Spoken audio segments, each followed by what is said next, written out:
বাংলাদেশের একজন দেখলাম, তার নাম হচ্ছে আসিফ, বয়ান করে বড় স্টাইলে ইংরেজি বলে।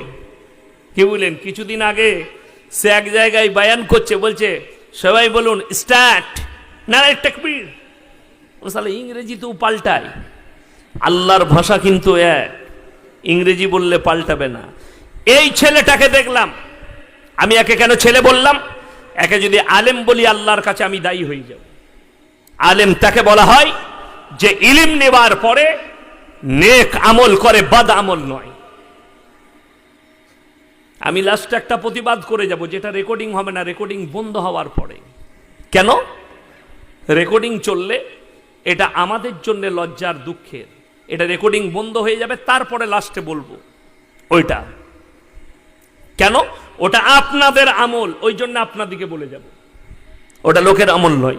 শুনেলেন ইসলাম এত সুন্দর। এই ছেলেটা দেখলাম এক জায়গায় স্টেজ করেছে, শুধুমাত্র মহিলারা বসে আছে আর কিছু যুবক বসে আছে।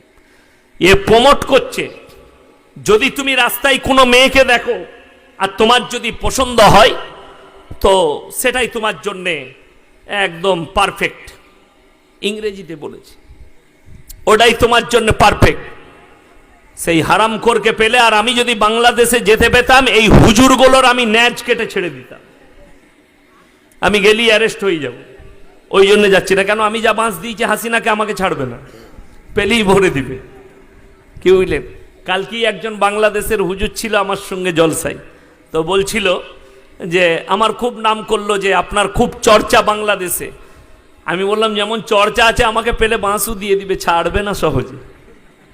তো কষ্টটা কোথায় জানেন? এ প্রমোট করছে। আমি তাকে পেলে বলতাম, আরে ভাই, তুমি বলছো রাস্তায় যে মেয়েটা পছন্দ হবে সেই মেয়েটাই তোমার জন্যে। যদি বাজারে তোমার মাকে আমি দেখতে পাই আর আমার যদি পছন্দ হয়, তা তোর মায়ের সাথে আমার বিয়ে দিবি?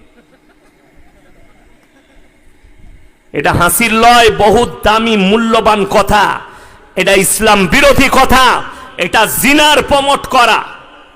আর একটা দেখছি হাতে আংটি পড়েছে, টুপি লাগিয়েছে, কখনো দেখছি মিজানুর রহমান আজহারির নকল করছে, কখনো দেখছি এর নকল করছে, অন নকল করছে। সে আবার ঈদেতে বয়ান করেছে, যদি কেউ মনে করে ঈদেতে তার গার্লফ্রেন্ডকে গিফট দেবে তো দেয়া জায়েজ আছে। আর মধ্যে গার্লফ্রেন্ড যদি মনে করে বয়ফ্রেন্ডকে, হারামখোর, গার্লফ্রেন্ড আর বয়ফ্রেন্ডটাই তো হচ্ছে না জায়েজ, ইসলামী শরীয়তে হারাম, আর তুমি ওটাকে জায়েজ করছো। শুনে রেখে দেন, এই ধরনের মৌলবীদের দ্বারা আল্লাহ জাহান্নাম উদ্বোধন করবে। যারা ইহুদিদের প্রমোট করছে, যারা বেঈমান কাফেরের প্রমোট করছে। কোরআনে আছে ওয়ালা তাকরাবুজ জিনা ইন্নাহু কানা ফাহিশা ওয়া সাআ সাবিলা। ব্যভিচার করা তো দূরের কথা, যে রাস্তায় ব্যভিচার হয় সেই রাস্তার ধারে পাশে তোমরা যাতায়াত করবে না, সেই রাস্তার ধার দিকে যাওয়া যাবে না।